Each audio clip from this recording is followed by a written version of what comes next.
በአፍንጫ ሳይነስ እየተሰቃየን ነው። ምን አይነት ማስታገሻ ነው መውሰድ ያለብንና ምን አይነት ማስታገሻ መውሰድ እንዳለብኝ አላቅም ብላችሁ በጣም ብዙ ልጆች በአፍንጫ ሳይነስ እየተሰቃያችሁ እንደሆነ ነግራችሁኛል። ሌላው ደግሞ ባለፈው ቫይታሚን ሲ አሳይቻችሁ ነበር። ዛሬ ደግሞ ፕላስ ዚንክ አድርጌ ቫይታሚን ሲ እና ዚንክ አንድ ላይ ሲሆን ምን አይነት ጥቅም እንደሚሰጥ ፋርማሲ አነጋግሬ ጎግል ላይ ሰርች አድርጌ እኔ ራሴ ተጠቅሜው የተጠቀምኩበትን ነገር ይዤላችሁ መጥቻለሁ። ጸጉራችሁ ተነቅሎ ለሚወድቅ ያለ እድሜያችሁ ፊታችሁ ለተሸበሸበ ያለ እድሜ ነው ያልኩት። እሺ እዚህ ጋር ፕላስ አድርጉበት። ያለ እድሜ ጸጉራችሁ ለተሸበሸበና ስለ ሳይነስ ሲወራ እኔ ማፍንጫዬ መነካካት ጀመርኩኝና እኔም ተነሳብኝ እና ለላችሁ የፈለኩት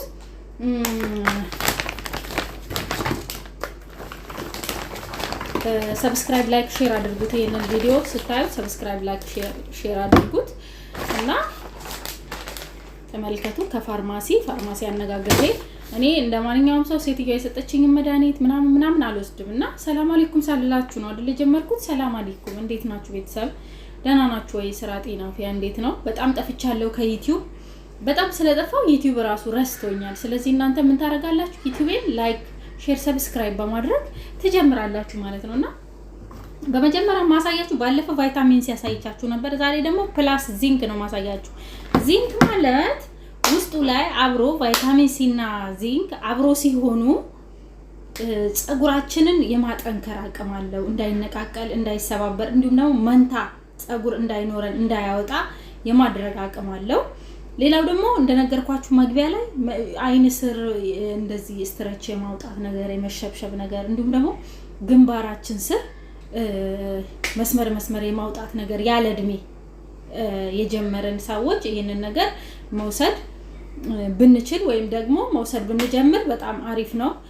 ሌላው ደግሞ የት ነው የሚገዛው ካላችሁ ፋርማሲ፣ የትኛውንም መድኃኒት ወይ ዶክተር ወይ ፋርማሲስቶችን ነው አወያይታችሁ መግዛት ያለባችሁና ማዳም ወይም ደግሞ የማዳም ባል የሰጧችሁ መድኃኒት አትጠቀሙ። ስንት ነው ላላችሁ ደግሞ አብራርቼ ለመናገርና ቶሎ አብራርቼ ለመጨረስ እሞክራለሁ ማለት ነው። እናንተ ደግሞ ላይክ ሼር ሰብስክራይብ በማድረግ አበረታቱኝ። እኔን በእርግጥ ነው ከጠፋው ቆይቻለሁ ከዩቲዩብ ብዙ ጊዜ ሆነኝ ቪዲዮ ከሰራውና አንዱን ስትገዙት 25 ድርሃም ነው። ሁለቱን ከገዛችሁ ግን ስንት 35 ድርሃም። ስለዚህ አንዱን በ25 ድርሃም ከምትገዙ ሁለቱን በ35 ድርሃም ፋርማሲስቶችን ስክሪንሾት አድርጉ። እሺ ውዶቼ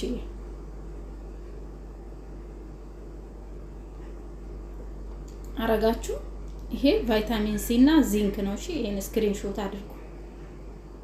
አጠቃቀሙ 200 ሊትር ውሃ እኔ እዚህ ላይ አድርጌ ኦሬዲ እየጠጣው ነው አሁን 200 ሊትር ውሃ አልኩ። 200 ሚሊ ሊትር በግላስ ወይም እንደዚህ ግማሽ ግላስ ውሃ ታረጉና 20 ታብሌት ነው ያለው። ከ20 አንዷን ፍሬ አውጥታችሁ እስኪፈላ ተጠብቁታላችሁ። እኔ ስለተጠቀምኩት ነው አሁን እስኪፈላ ፍልቅልቅ ብሎ ሲፈላ እንደዚህ ከለሩን ይቀይራል። ፈልቶ ሲጨርስ አረፋውን ሲጨርስ እንደዚህ ጥልል ብሎ ሲቀመጥ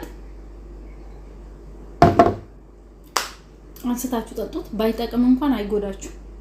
እንደሚጠቅማችሁ ሹር ግን ባይጠቅም እንኳን አይጎዳም እና የኮላጅን የመስጠት አቅም አለው።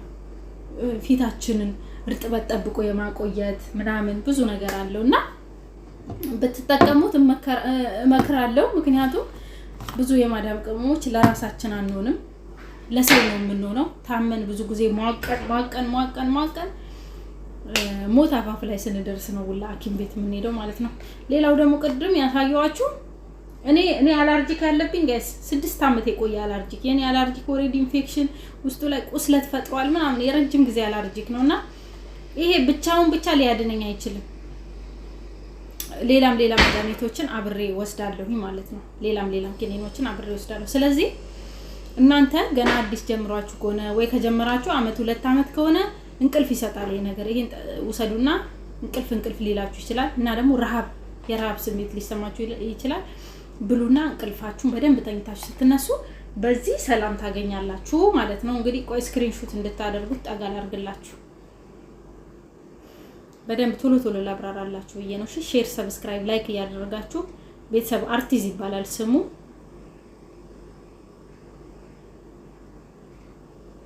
ርካሽ ነው ከ20 ድርሃም ከ15 ድርሃም ብታገኙት ነው፣ ርካሽ ነው። ኦኬ ስክሪንሾት አረጋችሁ። እሺ ሌላኛውን ደግሞ ላሳያችሁ የፈለኩት የሚያሳክካችሁ ቆዳችሁ ላይ የሚያሳክክ ቦታ ካለ ለምሳሌ ብብት አለርጂ ሊሆን ይችላል፣ ከማጸናችሁም ይሁን ብቻ የሚያሳክካችሁ ቦታ ላይ ካለ ይሄንን ክሬም ብትወስዱ ቆይኛ እንዴ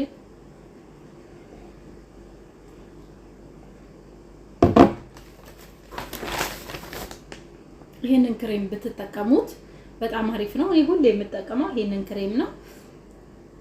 ሶሪ ክችን ያለሁት ከኋላ ድስቶች ምናምን እንዳትመለከቱ እሺ። ክችን ያለሁት ይሄንን ክሬም ስክሪንሾት አድርጋችሁ ወስዳችሁ ለፋርማሲው እኔ የምፈልገው ይሄን አይነት ክሬም ነው ብላችሁ ብትጠይቁት አውጥቶ ይሰጣችኋል ማለት ነው። ይሄንን ስክሪንሾት አድርጉ።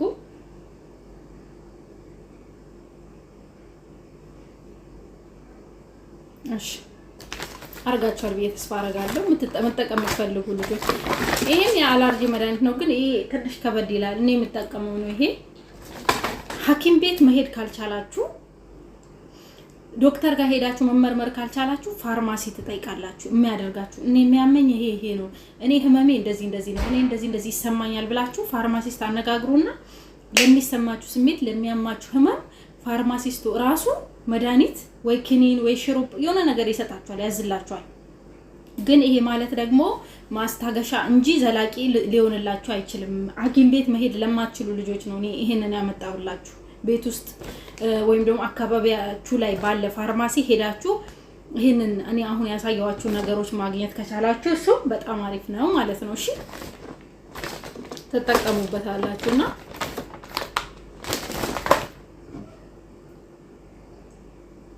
ቺርስ ለጤንነታችን ቅመሞቼ፣ ለጤንነታችን።